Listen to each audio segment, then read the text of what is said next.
ഫിസിക്സിലെ ഒരു പ്രധാനപ്പെട്ട ചാപ്റ്ററായ reflection of light എന്ന ചാപ്റ്ററിനെ കുറിച്ച്, അതായത് പ്രകാശത്തിൻ്റെ പ്രതിഫലനം എന്ന ചാപ്റ്ററിനെ കുറിച്ചാണ് നമ്മൾ നോക്കാൻ പോകുന്നത്.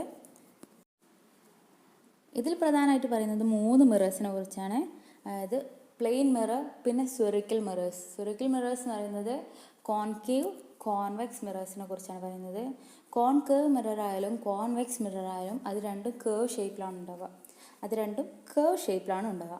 അതിൻ്റെ ഒരു ഭാഗത്ത് സിൽവർ കോട്ട് കൊണ്ടോ അല്ലെങ്കിൽ മെർക്കുറി കൊണ്ടോ കോട്ട് ചെയ്യും. സിൽവർ കൊണ്ടോ അല്ലെങ്കിൽ മെർക്കുറി കൊണ്ടോ ഒരു ഭാഗത്ത് കോട്ട് ചെയ്തിട്ടുണ്ടാവും. അത് നോർമൽ മിറേഴ്സിനും അങ്ങനെ തന്നെയാണ്. പിന്നെ അതിൻ്റെ ഈ കോൺകേവ് ആയാലും കോൺവെക്സ് ആയാലും അതിൻ്റെ ഒരു സൈഡ് റഫ് സർഫസും മറ്റേ സൈഡ് സ്മൂത്ത് സർഫസും ഉണ്ടാവുക.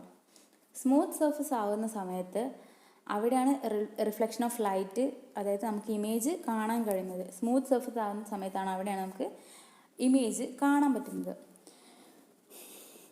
സ്മൂത്ത് സർഫസിൻ്റെ ഉൾഭാഗം ആണ് കോൺകേവ് മിറർ.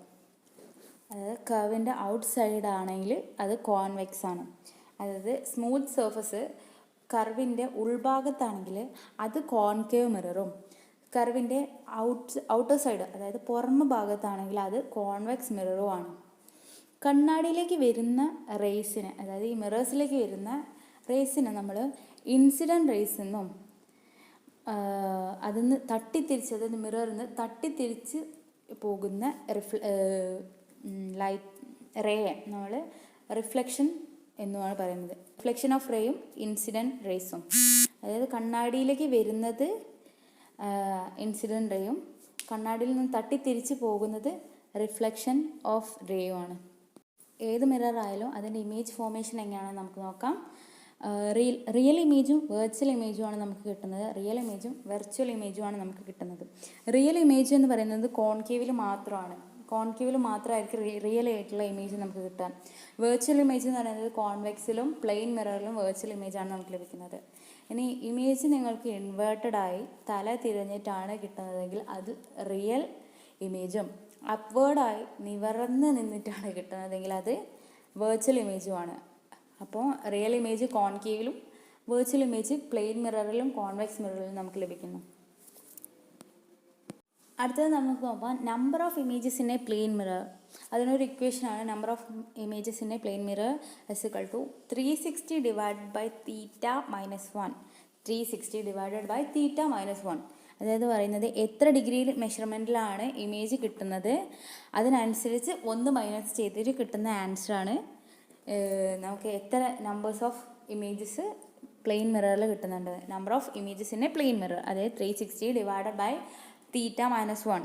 എത്ര മെഷർമെൻറ്റിലാണോ, അതായത് എത്ര ഡിഗ്രി മെഷർമെൻറ്റിലാണ് ഇമേജ് കിട്ടുന്നത് അതിനനുസരിച്ച് 1 മൈനസ് ചെയ്താൽ കിട്ടുന്നതാണ് number of images in a plane mirror എന്ന് പറയുന്നത്. അടുത്തത് നമുക്ക് നോക്കാം മിറർ ഇക്വേഷൻ. മിറർ ഇക്വേഷൻ എന്ന് പറഞ്ഞാൽ 1/f = 1/u + 1/v. Mirror equation എന്ന് പറയുന്നത് 1/f = 1/u + 1/v. അപ്പോൾ നമുക്ക് എഫും വിയും യുവും അതൊക്കെ എന്താണെന്ന് നമുക്ക് നോക്കാം. സ്മൂത്ത് സർഫസിന് പറയുന്ന പേര് അപ്പർച്ചർ ഓഫ് മിറർ എന്നാണ്. ഇനി സെൻറ്റർ ഓഫ് കർവേച്ചറിനെയാണ് നമ്മൾ സി കൊണ്ട് ഡിനോട്ട് ചെയ്യുന്നത്. സെൻറ്റർ ഓഫ് കർവേച്ചറിനെയാണ് നമ്മൾ സി കൊണ്ട് ഡിനോട്ട് ചെയ്യുന്നത്. Principal focus that as pole, അതായത് പി എന്ന് ഡിനോട്ട് ചെയ്യുന്നത് പ്രിൻസിപ്പിൾ ഓഫ് ഫോക്കസിനെയാണ് പി എന്ന് ഡിനോട്ട് ചെയ്യുന്നത്. പോളിൻ്റെയും സെൻറ്ററിൻ്റെയും, അതായത് സെൻറ്റർ ഓഫ് കർവേച്ചറിൻ്റെയും പോളിൻ്റെയും മിഡ് പോയിൻ്റാണ് നമ്മൾ ഫോക്കസ് പോയിൻ്റായിട്ട് പറയുന്നത്. ഫോക്കസ് പോയിൻ്റായിട്ട് പറയുന്നത് സെൻറ്റർ ഓഫ് കർവേച്ചറിൻ്റെയും പോളിൻ്റെയും മിഡ് പോയിൻ്റ്. പോൾ മുതൽ സെൻറ്റർ വരെയുള്ള ഡിസ്റ്റൻസിനെ ആണ് റേഡിയസ് ഓഫ് കർവേച്ചർ എന്ന് പറയുന്നത്. Radius of curvature. ഇനി പോൾ മുതൽ ഫോക്കസ് ദൂരം വരെയുള്ള ലെങ്തിനെയാണ്, അതായത് ദൂരത്തെയാണ്, മീൻസ് ആ ഒരു ഡിസ്റ്റൻസിനെയാണ് നമ്മൾ ഫോക്കസ് ദൂരം അഥവാ ഫോക്കൽ ലെങ്ത് എന്ന് പറയുന്നത്.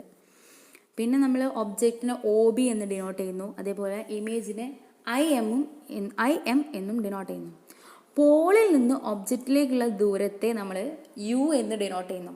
അപ്പോൾ നമുക്ക് ഇക്വേഷനിലുണ്ട് 1/u, അതായത് പോളിൽ നിന്ന് ഒബ്ജക്റ്റിലേക്കുള്ള ദൂരത്തെയാണ് നമ്മൾ U എന്ന് ഡിനോട്ട് ചെയ്യുന്നത്.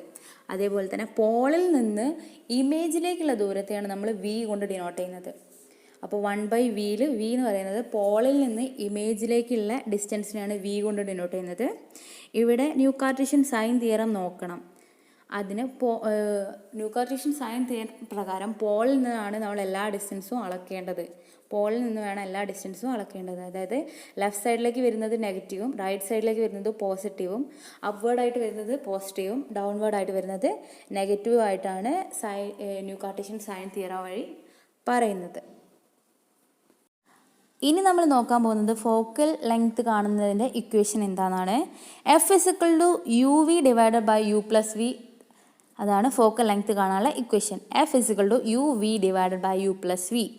u എന്താണെന്നും v എന്താണെന്നും നമുക്കറിയാം. പോളിൽ നിന്ന് ഒബ്ജക്റ്റിലേക്കുള്ള ഡിസ്റ്റൻസിന് നമ്മൾ u എന്നും പോളിൽ നിന്ന് ഇമേജിലേക്കുള്ള ഡിസ്റ്റൻസിന് നമ്മൾ v എന്നും ഡിനോട്ട് ചെയ്യുന്നു. പോളിൽ നിന്ന് ഒബ്ജക്റ്റിലേക്കുള്ള ഡിസ്റ്റൻസിനെ u എന്നും പോളിൽ നിന്ന് ഇമേജിലേക്കുള്ള ഡിസ്റ്റൻസിനെ v എന്നുമാണ് നമ്മൾ ഡിനോട്ട് ചെയ്യുന്നത്. അപ്പോൾ ഫോക്കൽ ദൂരം കാണാനുള്ള ഇക്വേഷൻ എന്ന് പറയുന്നത് uv divided by u + v. ഇനി u കാണാനും v കാണാനുള്ള ഇക്വേഷൻസ് ഉണ്ട്. u കാണാനുള്ള ഇക്വേഷൻസ് പറയുന്നത് vf divide by v + f. vf divide by v + f ആണ് u കാണാനുള്ള ഇക്വേഷൻ. ഇനി v കാണാനുള്ള ഇക്വേഷൻ എന്ന് പറയുന്നത് uf divided by u + f. v കാണാനുള്ള equation uf divided by u + f. അപ്പോൾ ഇതാണ് ഫോക്കൽ ലെങ്ത്തിൻ്റെ ഇക്വേഷൻ എന്ന് പറയുന്നത്. F = uv divide by u + v. u എന്താണെന്നും v എന്താണെന്നും പഠിച്ചു വെക്കണം, എന്നാലേ നമുക്കിത് ചെയ്യാൻ പറ്റുള്ളൂ. ഈ ഇക്വേഷൻസും കുറച്ചൊരു ഇമ്പോർട്ടൻ്റ് ആണ്. അടുത്തൊരു മെയിൻ പോയിന്റ് എന്ന് പറയുന്നത് മാഗ്നിഫിക്കേഷൻ ഓഫ് ഇമേജ് എന്നാണ്. മാഗ്നിഫിക്കേഷൻ ഓഫ് ഇമേജ് എന്ന് പറഞ്ഞാൽ എന്താണ്? The ratio between the height of image and the height of object, that is magnification. The ratio between height of image and height of object, that is magnification. മാഗ്നിഫിക്കേഷൻ്റെ equation എന്ന് പറയുന്നത് m = h1 divided by ho. h1 എന്ന് പറയുന്നത് height of ഇമേജും ho എന്ന് പറയുന്നത് height of ഒബ്ജക്റ്റുമാണ്. അപ്പോൾ മാഗ്നിഫിക്കേഷൻ്റെ equation എന്ന് പറയുന്നത് m =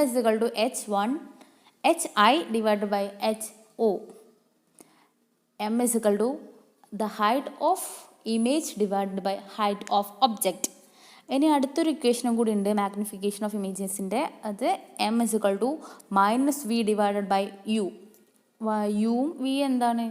പോളിൽ നിന്ന് ഫോക്കസിലേക്കുള്ള പോളിൽ നിന്ന് ഒബ്ജക്റ്റിലേക്കുള്ള ദൂരവും പോളിൽ നിന്ന് ഇമേജിലേക്കുള്ള ദൂരമാണ് വിയും യുവും. അപ്പോൾ m = -v divided by u. അതുമാണ് മാഗ്നിഫിക്കേഷൻ്റെ രണ്ട് equations. m = hi divided by h0 then m = -v divided by u. Normal മിററിലെ ഇമേജ് ഫോർമേഷൻ എങ്ങനെയാണെന്ന് നോക്കാം. അതായത് പ്ലെയിൻ മിററിലെ ഇമേജ് ഫോർമേഷൻ. അപ്പോൾ പ്ലെയിൻ മിററിൽ ഇമേജിൽ നമ്മൾ കാണുന്നുണ്ട് ഒരു ഇമേജ് വന്നതാവണു. അതായത് ഇൻസിഡൻറ്റ് റേ ഇമേജ് വന്ന് മിററിൽ പതിക്കുന്നു, അവിടുന്ന് ഇമേജ് റിഫ്ലക്റ്റ് ചെയ്ത് പോകുന്നു. അതിന് റിഫ്ലക്റ്റഡ് റേ എന്നും വന്ന് പതിക്കുന്ന റേയെ ഇൻസിഡൻറ്റ് റേ എന്നും നമ്മൾ പറയുന്നു. ഇതിന് രണ്ടിനും ഇടയിൽ അതിലൊരു നോർമൽ ലൈൻ നമ്മൾ ഇതാക്കുകയാണെങ്കിൽ, നോർമൽ ലൈൻ വരയ്ക്കുകയാണെങ്കിൽ ഇൻസിഡൻറ്റ് റേൻ്റെയും നോർമൽ ലൈൻ്റെയും ഇടയിൽ ഒരു ആംഗിൾ രൂപപ്പെടും. ആ ആംഗിളിനെ നമ്മൾ ഇൻസിഡൻറ്റ് ആംഗിൾ എന്നും ഐ എന്നും ഡിനോട്ട് ചെയ്യും. അതേപോലെ തന്നെ വന്ന് പതിച്ച് റിഫ്ലക്റ്റ് ചെയ്ത് പോകുന്ന റേൻ്റെയും നോർമൽ ലൈനിൻ്റെ ഇടയിലും ഒരു ആംഗിളും കൂടി ഫോം ചെയ്യും. അതിനെ നമ്മൾ ആർ എന്നും ഡിനോട്ട് ചെയ്യും. റിഫ്ലക്റ്റഡ് ഇൻസിഡൻറ്റ് റേയും റിഫ്ലക്റ്റഡ് റേൻ്റെ ഇടയിലും നോർമൽ റേ വരുമ്പോൾ നോർമൽ ലൈൻ വരുമ്പോൾ രണ്ട് ആംഗിൾസ് ഫോം ചെയ്യുന്നുണ്ട്. അത് ഇൻസിഡൻറ്റ് റേൻ്റെയും നോർമൽ ലൈൻ്റെയും ഇടയിലാണെങ്കിൽ അത് ഐയും, റിഫ്ലക്റ്റഡ് റേൻ്റെയും നോർമൽ ലൈൻ്റെ ഇടയിലാണെങ്കിൽ അത് ആർ എന്ന് നമ്മൾ ഡിനോട്ട് ചെയ്ത് പറയുന്നു. ഇനി incident angle is equal to reflected angle. അതായത് incident ray is equal to reflected ray. അത് രണ്ടും തുല്യമായിരിക്കും, ആ രണ്ട് ആംഗിൾസും തുല്യമായിരിക്കും എന്നാണ് പറയുന്നത്. ഈ ഒരു ഇമേജിൽ നമുക്ക് മനസ്സിലാക്കാം O എന്ന പോയിന്റിൽ നിന്നാണ് ഇമേജ് മിററിലേക്ക് വന്ന് തട്ടുന്നത്, അവിടുന്ന് റിഫ്ലക്റ്റ് ചെയ്ത് പോകുന്നുണ്ട്. AO എന്നതാണ് ഒരു നോർമൽ ലൈനാണ്. ആദ്യത്തെ ഇമേജ് വന്ന് തട്ടി റിഫ്ലക്റ്റ് ചെയ്ത് പോകുന്നതിൻ്റെ നോർമൽ ലൈന് എ സിയും രണ്ടാമത്തെ റേ വന്ന് തട്ടി പോകുന്നതിൻ്റെ നോർമൽ ലൈന് ബി ഡിയും ആണ്. ഈ വന്ന് തട്ടുന്ന ആ പോയിന്റിലാണ് ഇമേജ് നമുക്ക് കിട്ടുന്നത്. അതായത് ഓയിൽ നിന്ന് എയിലേക്ക് മിററിൽ എയിൽ വന്ന് തട്ടുമ്പോൾ അവിടെയാണ് നമുക്ക് ഇമേജ് ഫോമായി വരുന്നത്. ഇനി ഇമേജ് ഫോം ചെയ്യുന്നത് ബിഹൈൻഡ് ദ മിറർ, അതായത് കണ്ണാടിക്ക് പുറകിലാണെങ്കിൽ വെർച്വൽ ഇമേജാണ് നമുക്ക് ലഭിക്കുന്നത്. കണ്ണാടിക്ക് പുറകിലാണെങ്കിൽ വെർച്വൽ ഇമേജും കണ്ണാടിക്ക് മുമ്പേ ആണെങ്കിൽ റിയൽ ഇമേജും ആണ് നമുക്ക് ലഭിക്കുന്നത്. അതായത് വന്ന് ഇമേജ് ഫോം ചെയ്യുന്നത് ബിഹൈൻഡ് ദ മിറർ ആണെങ്കിൽ നമുക്ക് വെർച്വൽ ഇമേജും മുമ്പേ ആണെങ്കിൽ നമുക്ക് റിയൽ ഇമേജും ആണ് കിട്ടുന്നത്. ഇനി ഒബ്ജക്റ്റിൻ്റെ സൈസ് എന്താണോ അതേ സൈസിൽ തന്നെയാണ് നമുക്ക് ഇമേജും ലഭിക്കുന്നത്. അതായത് ഒബ്ജക്റ്റ് ഏത് സൈസിലാണോ വന്ന് മിററിൽ പതിക്കുന്നത് അതേ സൈസിൽ തന്നെയാണ് നമുക്ക് ഇമേജും ലഭിക്കുന്നത്.